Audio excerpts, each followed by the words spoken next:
Anhin na punta sa atong segment nga ngano man.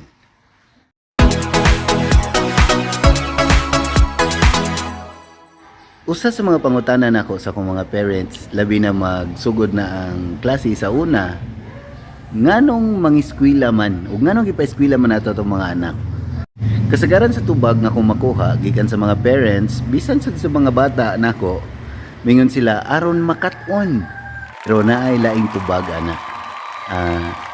Para makatrabaho imong ginikanan kay bantayanan man ka. So di sila kalihok. Para sa malingaw ka na kay kaduwa kay sa inyo bay pinriso man ka wa kay kaduwa. Ranay baon.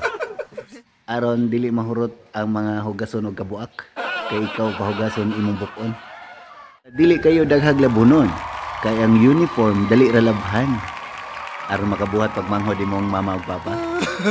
Para makabaw sa imong ginikanan kay sila pod mismo naglisod sa una. Para makita nimo ang love of your life. Para mabuhaan nimo nga naa mga tao nga parihan nimo. Para makataan ka unsaon pagkatog nga naglingkod. Para makat-on ka unsaon pagrason labi na late ka. Para makat-unan nimo nga sa groupings di ay naagyoy dili mo tabang.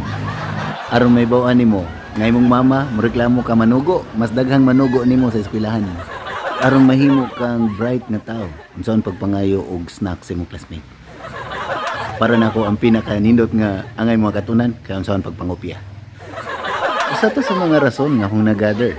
No, ikaw unsay bay kadugang ana ngano ka no?